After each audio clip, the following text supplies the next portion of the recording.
സ്വാഗതം. നമ്മളിന്ന് ഇന്ത്യൻ ഓഹരി വിപണിയിലേക്ക് ഒന്ന് ആഴ്ന്നിറങ്ങുകയാണ്. പ്രത്യേകിച്ച് 2025 ജൂണിലെ ഈ ഒരു സാഹചര്യത്തില് എങ്ങനെ ലാഭം നേടാം എന്നതിനെക്കുറിച്ചാണ് നമ്മൾ നോക്കുന്നത്. ശരി. നമ്മുടെ കയ്യിലുള്ള ചില വിവരങ്ങൾ വെച്ചാണ് ഈ സംസാരം. ഇതിലെ പ്രധാന പോയിന്റുകൾ എടുത്ത് നിങ്ങൾക്ക് ഏറ്റവും ഉപകാരപ്രദമായ കാര്യങ്ങൾ എന്തൊക്കെയാണെന്ന് നോക്കാം. അപ്പൊ റെഡിയല്ലേ? റെഡി. ആദ്യം തന്നെ ഈ ഓഹരി വിപണിയില് ലാഭമുണ്ടാക്കാൻ എന്തൊക്കെയാണ് പ്രധാന വഴികൾ? ഒരു 3 ഉണ്ടല്ലോ സാധാരണ പറയുന്നത്. അതെ, പ്രധാനമായിട്ടും 3 വഴികളാണ്. ഒന്നാമത്തേത്, നമ്മളൊരു ഓഹരി വാങ്ങുന്ന വിലയേക്കാൾ കൂടിയ വിലയ്ക്ക് വിൽക്കുക. അതിനെ ക്യാപിറ്റൽ അപ്രീസിയേഷൻ എന്ന് പറയും. അതായത് കുറഞ്ഞ വിലയ്ക്ക് വാങ്ങി വില കൂടുമ്പോൾ വിൽക്കുന്നു. സിമ്പിൾ. അതെ. പക്ഷേ ആ വില കൂടുന്നത് വെറുതെയല്ല. കമ്പനിയുടെ പ്രകടനം, അതിന്റെ വളർച്ചാ സാധ്യതകൾ, ഇതൊക്കെ അതിനെ സ്വാധീനിക്കും. ശരിയാണ്. പക്ഷേ ഈ 2025 ജൂണിലെ കാര്യം നോക്കുമ്പോൾ കുറച്ച് ആശങ്കകളില്ലേ ഗ്ലോബൽ മാർക്കറ്റില്? ഉണ്ട്. ഈ ഇസ്രയേൽ ഇറാൻ പ്രശ്നങ്ങളൊക്കെ കാരണം ഒരു അസ്ഥിരത കാണുന്നുണ്ട്. ശരിയാണ്. എന്നിട്ടും നമ്മുടെ ഡൊമസ്റ്റിക് ഇൻസ്റ്റിറ്റ്യൂഷണൽ ഇൻവെസ്റ്റേഴ്സ്, അതായത് DIS, അവര് തുടർച്ചയായിട്ട് 23 ദിവസത്തോളം ഓഹരികൾ വാങ്ങിക്കൂട്ടുകയായിരുന്നു. അതൊരു ശ്രദ്ധേയമായ കാര്യമാണ്. അതെന്താ കാണിക്കുന്നത്? ഇന്ത്യൻ മാർക്കറ്റിൽ അവർക്ക് അത്ര വിശ്വാസമുണ്ടെന്നാണോ? ഒരുപക്ഷെ അതെ. ലോകത്ത് പ്രശ്നങ്ങളുണ്ടെങ്കിലും ഇന്ത്യയുടെ അടിസ്ഥാനം ശക്തമാണെന്നൊരു വിശ്വാസം അവർക്കുണ്ടാവാം. അല്ലെങ്കിൽ വിദേശ നിക്ഷേപകർ വിൽക്കുമ്പോൾ അതൊരു അവസരമായി കാണുന്നതുമാവാം. ഓക്കേ, അപ്പൊ അതാണ് ക്യാപിറ്റൽ അപ്രീസിയേഷൻ. ഇനി രണ്ടാമത്തെ വഴി. രണ്ടാമത്തേത് ഡിവിഡൻസ് അഥവാ ലാഭവിഹിതം. കമ്പനികൾ അവരുടെ ലാഭത്തിൽ നിന്ന് ഒരു പങ്ക് ഓഹരി ഉടമകൾക്ക് കൊടുക്കുന്നതാണ്. ഈ അടുത്തും ചില കമ്പനികൾ നല്ല ഡിവിഡൻഡ് പ്രഖ്യാപിച്ചല്ലോ. അതെ. ബജാജ് ഓട്ടോ ഒരു ഷെയറിന് 210 രൂപ, പിന്നെ ഹിന്ദുസ്ഥാൻ സിങ്ക് 10 രൂപ, ടാറ്റ കമ്മ്യൂണിക്കേഷൻസ് 25 രൂപ. ഇതൊക്കെ നല്ല ഉദാഹരണങ്ങളല്ലേ? അതെ, തീർച്ചയായും.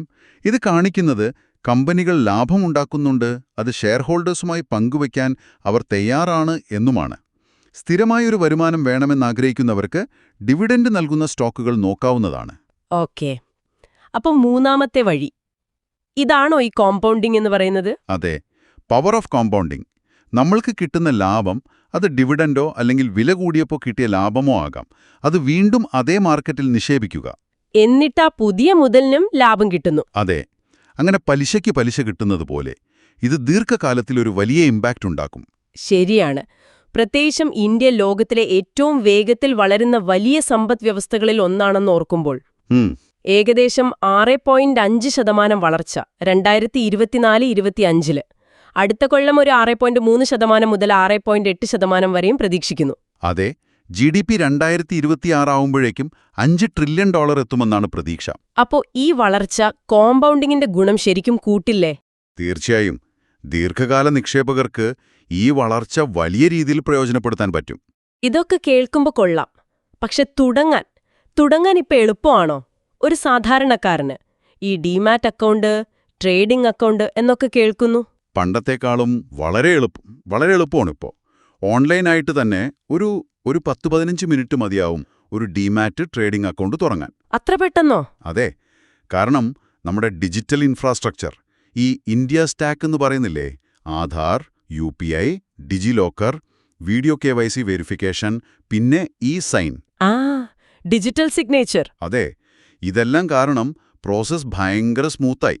ശരിയായ ഒരു ബ്രോക്കറെ തിരഞ്ഞെടുക്കുക, ഓൺലൈനിൽ അപേക്ഷ കൊടുക്കുക, KYC വിവരങ്ങൾ പാൻ നിർബന്ധമാണ്, ബാങ്ക് ഡീറ്റെയിൽസ് ഒക്കെ കൊടുക്കുക, രേഖകൾ അപ്ലോഡ് ചെയ്യുക, വെരിഫിക്കേഷൻ കഴിയുക, സൈൻ ചെയ്യുക, കഴിഞ്ഞു. അപ്പോ ചിലവുകളുടെ കാര്യമോ? അക്കൗണ്ട് തുറക്കാൻ ഫീസ്, പിന്നെ കൊല്ലം തോറും AMC, ഓരോ ട്രേഡിനും ബ്രോക്കറേജ്. ശരിയാണ്, അതൊക്കെ ശ്രദ്ധിക്കണം. അക്കൗണ്ട് ഓപ്പണിംഗ് ഫീസ് പലരും ഇപ്പോൾ ഒഴിവാക്കിയിട്ടുണ്ട്. പക്ഷേ ആനുവൽ മെയിൻ്റനൻസ് ചാർജ് അഥവാ AMC സാധാരണ ഉണ്ടാവാറുണ്ട്. പിന്നെ നമ്മൾ ഓരോ തവണ വാങ്ങുമ്പോഴും വിൽക്കുമ്പോഴും ബ്രോക്കറേജ് കൊടുക്കണം. അത് ബ്രോക്കറെ അനുസരിച്ച് മാറും. അതുകൂടാതെ ടാക്സും ഇല്ലേ? STT പോലെ ഉണ്ട്. Securities transaction tax, STT, stamp duty പോലുള്ള സർക്കാർ നികുതികളും ഉണ്ടാകും. അപ്പൊ ഇതൊക്കെ അറിഞ്ഞിരിക്കണം. ഓക്കെ, അപ്പൊ അക്കൗണ്ട് തുടങ്ങാൻ എളുപ്പമാണ്. പക്ഷേ ഈ മാർക്കറ്റ് സുരക്ഷിതമാണോ? നമ്മുടെ പൈസയ്ക്ക് ഒരു സംരക്ഷണമൊക്കെ വേണ്ടേ? അവിടെയല്ലേ സെബിയുടെ റോള്? വളരെ പ്രധാനപ്പെട്ട പോയിന്റാണ്. സെബി, അതായത് securities and exchange board of India. അവരാണ് ഇന്ത്യൻ സ്റ്റോക്ക് മാർക്കറ്റിന്റെ റെഗുലേറ്റർ. കാവൽക്കാരൻ. അതെ, നിക്ഷേപകരുടെ താൽപ്പര്യം സംരക്ഷിക്കുക, മാർക്കറ്റ് സുതാര്യമായി പ്രവർത്തിക്കുന്നു എന്നുറപ്പുവരുത്തുക, ഇതൊക്കെയാണ് അവരുടെ പ്രധാന ലക്ഷ്യം. പ്രത്യേകിച്ച് 1992-ലെ ഹർഷദ് മെഹ്ത്ത സംഭവത്തിന് ശേഷമാണ് സെബിക്ക് കൂടുതൽ പല്ലും നഖവും കിട്ടിയത്. ഓഹ്, ആ കാലം. അതെ. അപ്പോ കമ്പനികൾ കൃത്യമായ വിവരങ്ങൾ പുറത്തുവിടുന്നുണ്ടെന്ന് ഉറപ്പാക്കുക, ബ്രോക്കർമാരെ നിയന്ത്രിക്കുക, തട്ടിപ്പുകൾ കണ്ടുപിടിക്കുക, പിന്നെ നിക്ഷേപകർക്ക് എന്തെങ്കിലും പരാതിയുണ്ടെങ്കിൽ കൊടുക്കാൻ സ്കോർസ് എന്നൊരു ഓൺലൈൻ പ്ലാറ്റ്ഫോമുണ്ട്. കേട്ടിട്ടുണ്ട്. KYC നിർബന്ധമാക്കിയത്, ഇൻസൈഡർ ട്രേഡിംഗ് തടയുന്നത്, ഇതൊക്കെ സെബിയുടെ ഉത്തരവാദിത്തങ്ങളാണ്. ഇപ്പോ സെബി പുതിയ ടെക്നോളജി ഉപയോഗിക്കുന്നുണ്ടല്ലോ. ഓൺലൈൻ KYC, ഡിജിറ്റൽ IPO, പിന്നെ ആർട്ടിഫിഷ്യൽ ഇന്റലിജൻസ് വെച്ചുള്ള നിരീക്ഷണമൊക്കെ. അതെ. മാർക്കറ്റ് സർവെയിലൻസിന് AI ഉപയോഗിക്കുന്നത് തട്ടിപ്പുകൾ പെട്ടെന്ന് കണ്ടുപിടിക്കാനും മാർക്കറ്റിലുള്ള വിശ്വാസം കൂട്ടാനും സഹായിക്കുന്നുണ്ട്. ശരി. അപ്പോ അക്കൗണ്ട് തുടങ്ങി, സെബിയുടെ സംരക്ഷണമുണ്ട്. ഇനി എങ്ങനെ നിക്ഷേപിക്കണം? എന്താണ് നല്ല സ്ട്രാറ്റജി? ഈ ലോങ് ടേം ഇൻവെസ്റ്റിംഗ് ആണോ ഏറ്റവും നല്ലത്? അതൊരു പ്രധാനപ്പെട്ട സ്ട്രാറ്റജിയാണ്. ബൈ ആൻഡ് ഹോൾഡ് എന്ന് പറയും. നല്ല ഫണ്ടമെന്റൽസ് ഉള്ള കമ്പനികളുടെ ഓഹരികൾ വാങ്ങിയിട്ട് വർഷങ്ങളോളം, ഒരുപക്ഷെ പതിറ്റാണ്ടുകളോളം കൈവശം വയ്ക്കുക. ഇതിന് നല്ല ക്ഷമയും റിസർച്ചും വേണം. തുടക്കത്തിലേ തുടങ്ങുക, സ്ഥിരമായി നിക്ഷേപിക്കുക, ദീർഘകാലം തുടരുക, അതാണല്ലേ പ്രധാനം? അതെ. Early, regularly, long term. പക്ഷേ എല്ലാ മുട്ടയും ഒരു കൊട്ടയിൽ വെക്കരുതെന്നും പറയാറുണ്ടല്ലോ. അപ്പൊ ഡൈവേഴ്സിഫിക്കേഷൻ വളരെ പ്രസക്തമാണ്. റിസ്ക് കുറയ്ക്കാൻ നിങ്ങളുടെ നിക്ഷേപം പല സെക്ടറുകളിലായി, ടെക്, ഫാർമ, ബാങ്കിംഗ്, FMCG അങ്ങനെ പലതരം അസറ്റുകളിലായി, സ്റ്റോക്സ്, മ്യൂച്വൽ ഫണ്ട്, ബോണ്ട് വിഭജിക്കുന്നത് നല്ലതാണ്. ഇതിനെയാണ് വൈവിധ്യവൽക്കരണം എന്ന് പറയുന്നത്. അതെ. പക്ഷേ വെറുതെ പലയിടത്ത് നിക്ഷേപിച്ചാൽ മാത്രം പോരാ. അവ തമ്മിലൊരു നെഗറ്റീവ് കോറിലേഷൻ ഉണ്ടെങ്കിൽ അതാണ് കൂടുതൽ നല്ലത്. അതായത് ഒന്ന് താഴോട്ട് പോകുമ്പോൾ മറ്റേത് പിടിച്ചു നിൽക്കുകയോ മുകളിലോട്ട് പോവുകയോ ചെയ്യണം. ഓക്കെ. അപ്പോ ഈ 2025 ജൂണിലെ അവസ്ഥ വെച്ച് നോക്കുമ്പോൾ ഈ ഗ്ലോബൽ പ്രശ്നങ്ങളൊക്കെ ഉണ്ടെങ്കിലും ഇന്ത്യയുടെ വളർച്ചാ സാധ്യതകൾ കാരണം ലോങ് ടേം ഇൻവെസ്റ്റേഴ്സിന് ഇപ്പോഴും നല്ല അവസരങ്ങളുണ്ടെന്ന് പറയാൻ പറ്റുമോ? തീർച്ചയായും. ഇന്ത്യയുടെ ഡൊമസ്റ്റിക് ഗ്രോത്ത് സ്റ്റോറി ഇപ്പോഴും വളരെ ശക്തമാണ്. DIIകളുടെ നിക്ഷേപം അത് അടിവരയിടുന്നു. മാർക്കറ്റിൽ സ്വാഭാവികമായും ഏറ്റയിറക്കങ്ങൾ ഉണ്ടാവും. പക്ഷേ ദീർഘകാലത്തേക്ക് നോക്കുമ്പോൾ ഈ വളർച്ചയിൽ പങ്കുചേരാൻ ഇത് നല്ല അവസരങ്ങൾ തന്നേക്കാം. ശരി. അപ്പോ നമ്മളിന്ന് ഇന്ത്യൻ ഓഹരി വിപണിയിൽ ലാഭം നേടാനുള്ള അടിസ്ഥാന വഴികൾ, ക്യാപിറ്റൽ അപ്രീസിയേഷൻ, ഡിവിഡൻഡ്, കമ്പൗണ്ടിംഗ്, പിന്നെ എങ്ങനെ അക്കൗണ്ട് തുടങ്ങി നിക്ഷേപം ആരംഭിക്കാം, സെബിയുടെ പങ്ക്, ദീർഘകാല നിക്ഷേപത്തിന്റെ പ്രാധാന്യം, വൈവിധ്യവൽക്കരണം, ഇതൊക്കെ ചർച്ച ചെയ്തു. അതെ.